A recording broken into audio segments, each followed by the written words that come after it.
My name is Kendrea Griffith. I am a Full Sail graduate student, and this is a multimedia literary review on identity and the American education system. The purpose is to examine how identity is being addressed in classrooms and scholarly research strategies to address the growing educational divide between African American children and their peers.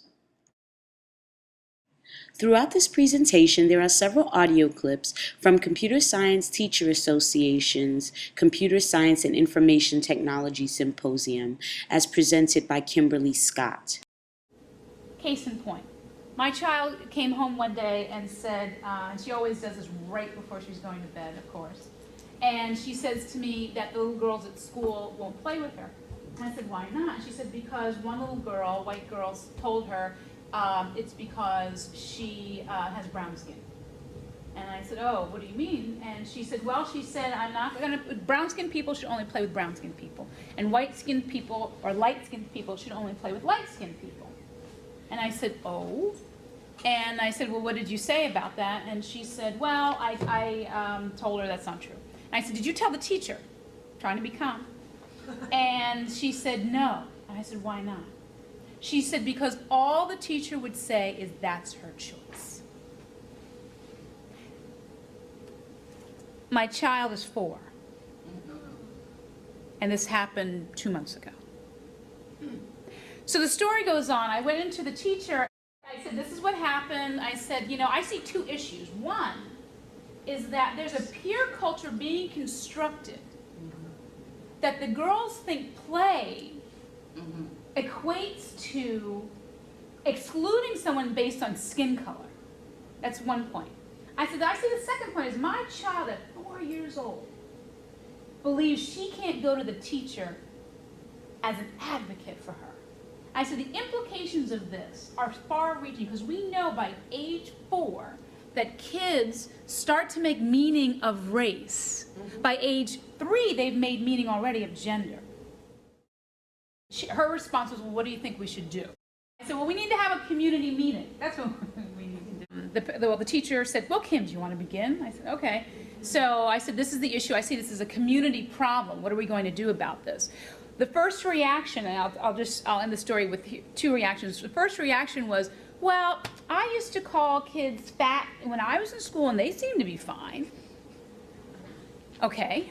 And then the second reaction was from the parent of the girl who actually started this, and he said, you know, my daughter came home the other day and she did say kind of an odd thing. She said, you know, brown-skinned people should only marry brown-skinned people and light-skinned people should only marry light-skinned people. And I asked her, why does she believe that? And she couldn't really articulate it. He said, you know, I may think that's so, but I never said that to her.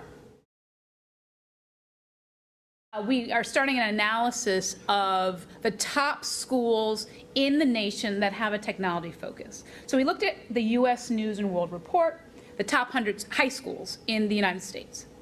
Out of the top 100, there are 15 that are considered or who are challenging kids on technology. They're focusing on technology.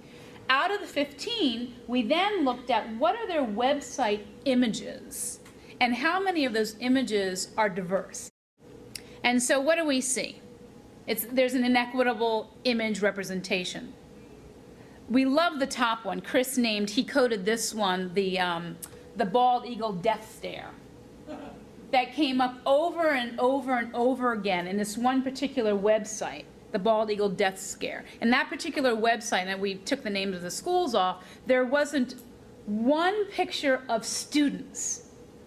Every single page was the bald eagle death stare and Laura and George Bush.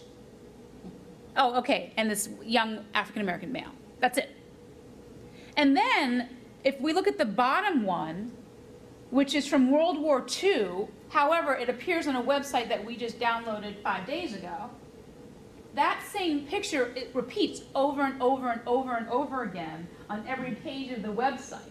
It doesn't depict children from today. It's the image from World War II.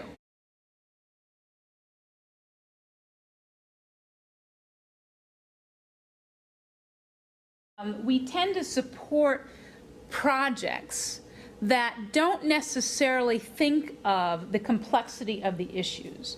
We tend to support projects that may say, they use catchphrases. They'll say, oh, we're going to work with underrepresented groups, or we're going to work with girls.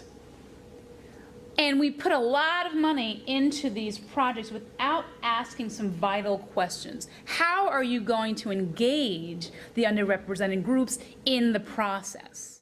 What strategies can educators use to address the identity issues and educational divide?